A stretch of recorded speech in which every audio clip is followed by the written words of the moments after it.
Hello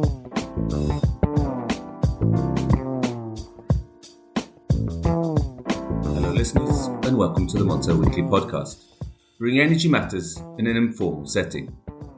This week, we continue to look at the energy market implications of the war in Ukraine, as the EU hints at further sanctions, but remains hesitant to fully cut energy ties with Russia. We look at the risks of a cut to supply and what it could mean for oil and gas prices in the coming months. Joining me, Richard Sverrisson, are Bjarne Schieldrop of SEB and Nadia Wiggen of Pareto Securities. A warm welcome to you both. Thank you very much for having me. If I can start with you, Bjarne. So does Vladimir Putin quite literally have us over a barrel at the moment in Europe? I mean, Russia is the energy elephant in the world in terms of energy exports. I mean, we all know that Saudi Arabia is big in terms of oil exports, and in general, Saudi Arabia and Russia are very closely aligned in terms of the magnitudes of net exports of oil and oil products to the world. But then, Russia, in addition, exports something like 4 million barrels per day of oil equivalents in natural gas, and also quite a bit of coal. So altogether, Russia is most definitely the elephant in the global energy space. Absolutely. What's your view here, Nadia? Well, I agree that Russia is extremely important, but I think, and when we started to think about potential conflict, which is, of course, turned into a very ugly war, I think the markets had to dismiss the idea of including Russian energy exports. But I think as this war has escalated, it's become a reality that we actually really need to consider. And this is when we look at what are the substitution effects and possibility, if we start with coal, which of course Europe has already agreed to ban, we see that there can be replacements for European Russian coal, most specifically from Australia, but also for Russia. Those exports can continue to flow mostly to India and China. When we look on the oil side, we see the same situation. And although we have Russian supply decreasing around 1 million barrels per day in the second quarter, we don't have it at the 3 million barrels per day number that the IEA has, for example, because we expect Turkey, India, China especially China, to increase exports of Russian crude. The problem is, as Bjarne points out, is gas. And this is, though, when we look at the effectiveness of sanctions, gas cannot be replaced in terms of an importer when we take out Europe. So it's actually the only way that Europe can really hit Russia hard and make a difference, because China and India and other countries cannot suddenly, or Asia, cannot suddenly take that gas. So I think this is the reality that we're starting to struggle with. I mean, I think let's stick with gas before we move on to oil. So Bjarne, do you think, a full sanctions on Russian imports of gas to the EU, is that likely? I mean, we've seen very high-ranking, people in German financial figures saying, no way, we can't do it, it will ruin the German and the European economy. I mean, why is oil actually now still flowing to the market? I mean, it's flowing under the radar. It's buyers directly to sellers, or sellers directly to buyers. I mean, it's because it's not explicitly sanctioned. And I mean, if you look at oil and liquids exports, we're talking 7.7 to 8 million barrels per day. And if you actually sanction it, then it wouldn't flow to the market. Maybe we could reduce export from Russian liquids maybe by 20%, right? But the effect of that would be less volume out into the market from Russia, but they would sell at a much higher price. And this is the headache of the US and the EU. Of course, it's easy for them to sanction Russia, but the only who would suffer would basically be non-Russian energy consumers, because prices would go up and more than compensate for lost volumes of exports. And this is the problem. And also in terms of coal, you have a little bit of the same problem. The moment you sanction coal exports, from Russia, it will lead to lower exports of coal. I mean, it's not so that the coal that the EU is not taking easily flows to China and India, because it would be under explicit sanctions. So it would reduce the supply of coal to the global market, in addition to of course, logistical issues. So the moment you have explicit sanctions on either natural gas, oil, or coal, you're going to drive up the prices and compensate Russia for lost volume, achieving nothing. And that is the headache of EU and the US. So you think it's unlikely that the EU will impose sanctions on oil and gas from Russia? Well, I mean, you have created a bit of opportunity to act right now, because the US is releasing 1 million barrels per day from strategic reserve for 6 months, and we've seen that International Energy Agency and member countries will also release 60 million barrels of oil, altogether 240 million barrels. And of course, given that, you can actually implement some explicit sanctions towards Russian oil and product exports in a comparable amount, basically leaving the market comparably unchanged in terms of supply, but lower volumes from Russia, so that they don't get the compensation in price. So that is the opportunity but I don't know if this is really the motivation by the US, right? It could also just be sort of to sugar the pill for US consumers in terms of lower gasoline prices in the run up to the midterm election. Absolutely. Well, I mean, Nadia, before we started recording, we were talking about, what the motivation from Russia. And what do you think Putin's long-term strategy is? Do you think after, the summer last year, it was a deliberate move to start cutting off the gas supply and to drive up prices, and to see how Europe could see how absolutely dependent it was on Russian gas and oil? Absolutely. I mean, Putin in 2001, his New Year's speech, he said that his plan was to expand Russia. And I really believe that he's waited 20 years plus for the perfect opportunity and started to do this. And we saw the effects already in September. And this is where, when we go back to European dependence, and who, especially on the gas side, is blocking these discussions or this vote to actually sanction Russian gas, it's primarily three countries. It's Germany, Italy, and Hungary, right? And this is where Germany, we currently have German gas storage at only 27% full. By November 1st, we have EU legislation pending that should come online, in the summer, that by November 1st, that storage needs to be 80% full.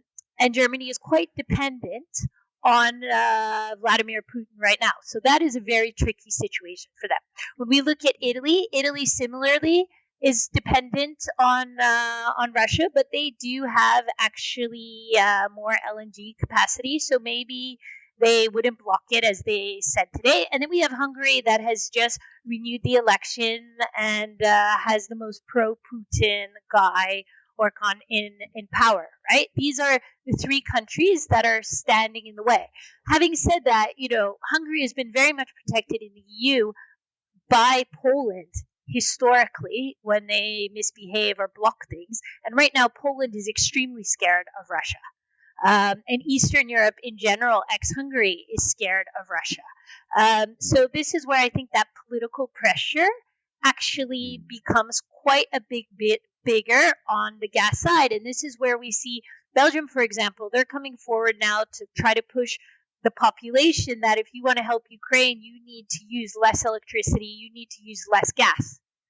This is the way we actually have things move forward. And I think that when we look at general commodities prices, Bjarne and I are both very bullish because we see the supply-demand problem.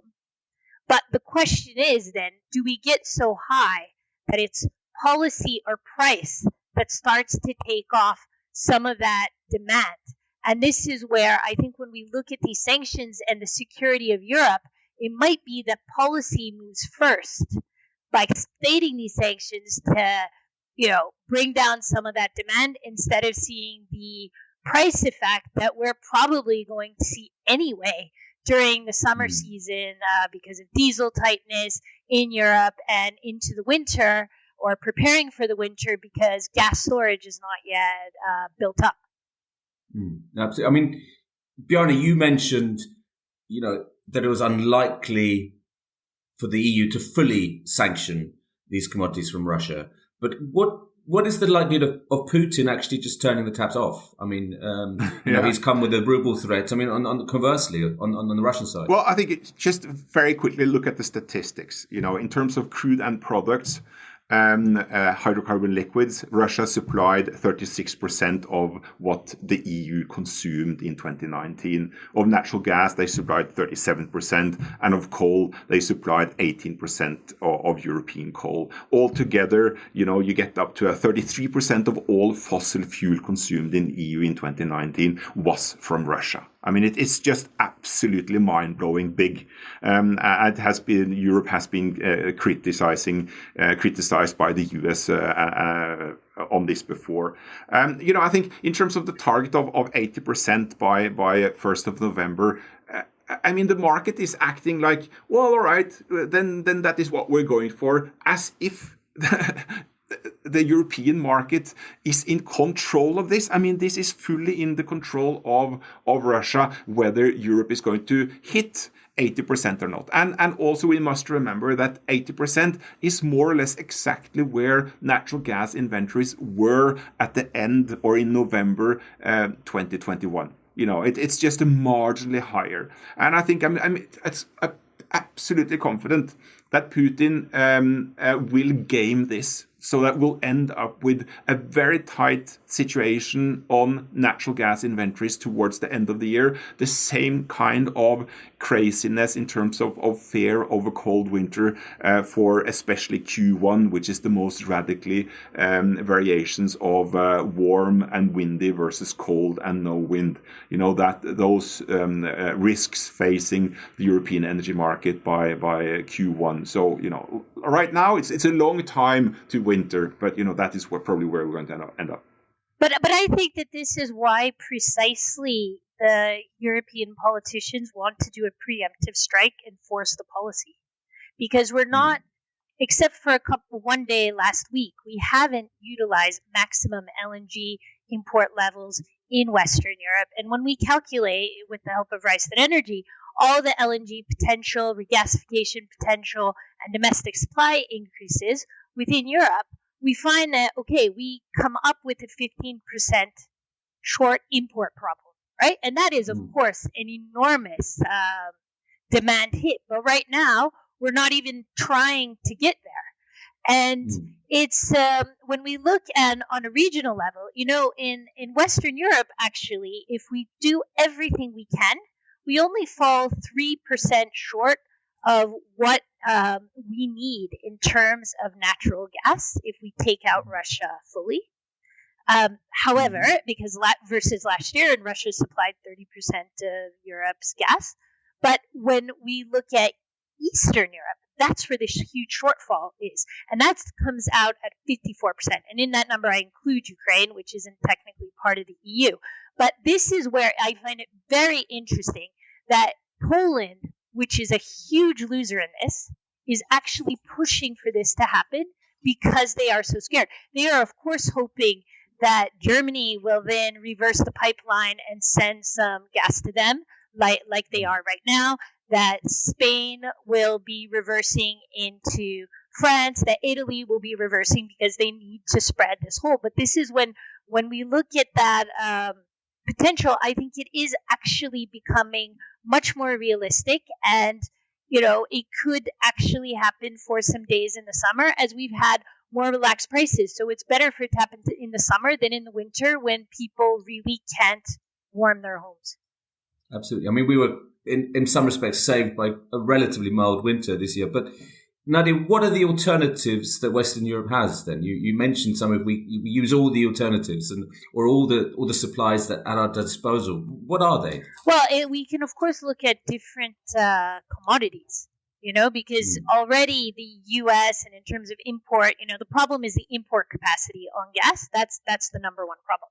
But when we look at other sources of power, we have the nuclear problem that has been, of course, tightened because Germany has continued to close down nuclear reactors. Our view is that, they will postpone the 3 last reactors left. They can potentially even bring back some of the ones closed last year, but it's expensive, and Germany does everything according to price. And so they're less likely to do that. But then there's, of course, the increased coal capacity. But this is where they have agreed to actually cut Russia out on the supply. But there can be additional supply coming from the U.S., absolutely, so that can make things less problematic. And then we had a very unlucky year in renewables.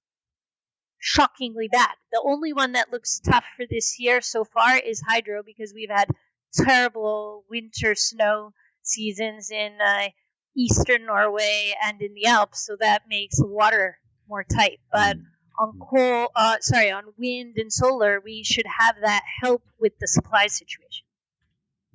Absolutely. So, Bjarne, if I can turn to your forecast or your outlook for the weeks and months ahead, if we can start by looking at the oil market. You mentioned the release of some strategic reserve from the US and from the IEA, mentioning other numbers. What are the key drivers in the weeks ahead, and what will it do for prices? I mean, of course, the announcement of these massive releases. I mean, the US is actually releasing 1/3 of its total strategic reserves, right? So they had statistics out last week. The strategic reserves were at 568 million barrels, and they are releasing 180 million barrels. That's sort of a massive release, unprecedented in history. And of course, we've seen spot prices come off since then, naturally, the front end of the curve. But I mean, the thing is that the US is going to buy it all back later. That's the plan, right? So what we've seen is that this has added demand on the longer dated contracts. So overall, the average curve for the next 6 years, 5 years, 60 months forward strip hasn't really fallen all that much. I mean, last week we saw that the front end contract fell like $14 per barrel, while the average 5-year strip only fell like $0.75 per barrel because the longer dated prices rose while the front end tipped. So definitely, I mean, it has eased the front end concerns of ultra tight situation, but of course also the contagion of Omicron spreading out rapidly in China with the lockdowns there is also easing demand, reducing demand, and thereby making it more comfortable in the front end of the curve. But what is this going to be? I mean, in the short term, Russia has the upper hand in terms of exports. I mean, they account for so much energy into the global market. It's basically, if you sanction it, prices are going to rise significantly if you properly sanction it, like the US has done with Iran, preventing oil from flowing. And definitely China wouldn't touch that oil from Russia to all extensive degree if it's sanctioned explicitly by the US. But so in the short term, Russia definitely has the upper hand, right, and can control this, and we can sanction it. They make more money on the price and less on the volume. But in the medium term, I mean, this is a catastrophe for Russia, because the EU will move decisively away from Russian energy exports in general, natural gas specifically, and all these pipelines going from Siberia and all the way to Western Europe. I mean, they will have close to zero value as Europe moves away from this in the coming 5 years. So this is a tragedy for Russia. But in terms of what is happening also down the line is that the sanctions and the withdrawal of oil, all the oil service companies and the ban on exports of technology to Russia is going to hurt Russian oil production 1 year down the road, 5 years down the road, as well as natural gas. So, the outlook for Russian production is probably going to be much bleaker than we had thought before this. Absolutely. Do you think And in terms of prices, are we heading towards $150 a barrel? In the months in this year. I mean, we had a forecast for Q1 issued the day before the release, the announcement from the US, $120 on average for Q2 2022, and of course things have become more comfortable due to the SPR releases, and also more comfortable because of the lockdowns in China. So maybe we don't go all the way there, but it's extremely tense situation. Geopolitics are extremely high, and we must remember that natural gas is trading close to $200 per barrel of oil equivalent at like 5 times normal price levels, and it's really, really hurting European industry and consumers for both natural gas and power. So we are already at extreme levels for energy, though oil suddenly looks like, wow, that is cheap. Right? Yeah, absolutely. You never thought we'd hear that at $120 a barrel, but or current price around 105. Nadia, what's your price view here for this quarter and maybe the rest of the year? Do you agree with Bjarne that you're around the 120 mark or a bit softer? We have similarly been at the 120 mark for the second quarter, assuming Iran would come back, which they're not so far. So that would have put us more towards $135. But instead of Iran, we now have the SPR release, so that makes it comfortable.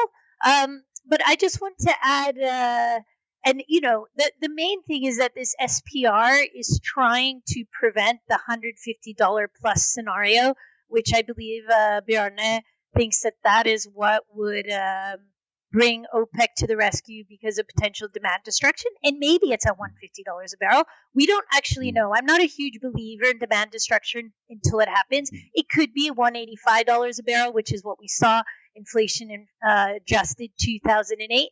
Maybe it's even higher because the markets are more liquid, but on the other hand, all commodities are expensive.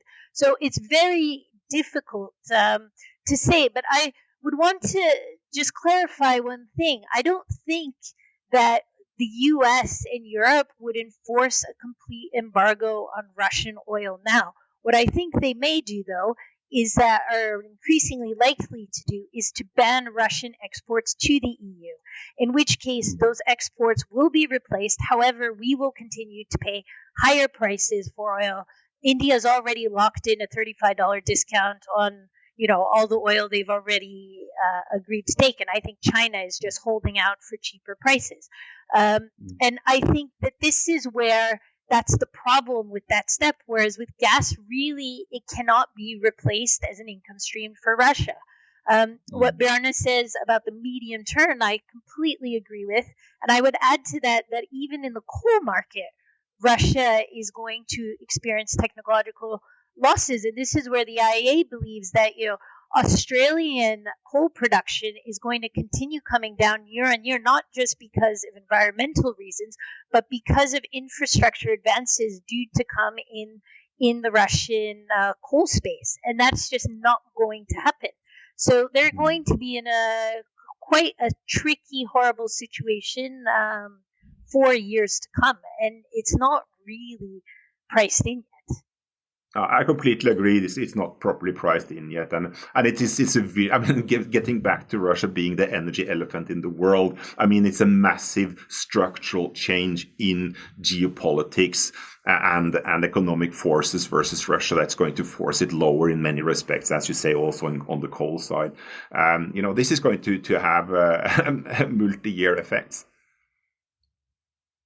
Which then is when we look at kind of our price forecast for next year, assuming we avoid the extreme price scenario that causes significant demand destruction this year, we see very strong prices for next year for oil at $120 a barrel again, because we see that additional decline coming from Russia, and this tightness problem hasn't really gone away, and we still see that lag in the U.S. potential comeback. I mean, the last 2 months, in December and January, U.S. production has come in 200,000 barrels per day lower than we thought. So we now have to, we're starting from a lower base.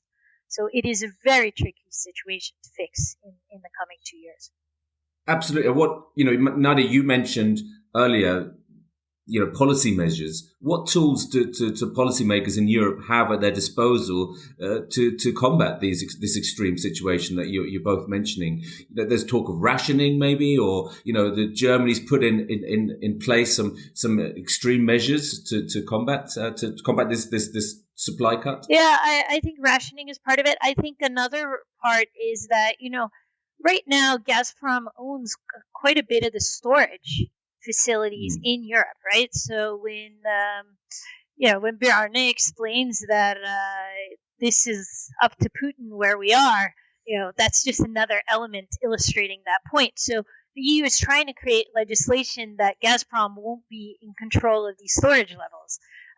That's not something that is fixed overnight, a bit like this paying for gas in rubles versus euros and dollars. It's not fixed. So I believe that Europe will absolutely also have to build new storage facilities. But again, this takes time. And this is where, one place I think they're finally really going to start sprinting on is at least on policy actions for renewables. Because we see the capital flying into that. We have clients that are just dying to get in there. But the problem has been approvals and all of this. And I think that Europe can definitely help in that situation in terms of the substitution for the coming 2 years so that, it's not in the worst case scenario for gas. What's your view, Bjarne? The energy transition, will that, accelerate here as a result of what we see now? Most definitely it's going to accelerate big time, I think, but for different reasons. Of course, now it's like energy is almost part of the defense budget. I mean, it's no longer about the environment. It's about security supply. It's about being dependent on Russian oil. We don't want that. We don't want to be dependent on Russian energy. So the whole energy marriage between Russia and Western Europe has come to an end. It takes time to totally break up and get the divorce through, because we need to build the alternative. And of course, renewable energy is to a large degree one of the important weapons to actually counter it all. And for a long time, it has been the environment, it has been the CO2 price as the tool to drive forward the energy transition. Now suddenly the government is going to say, well, here's the money,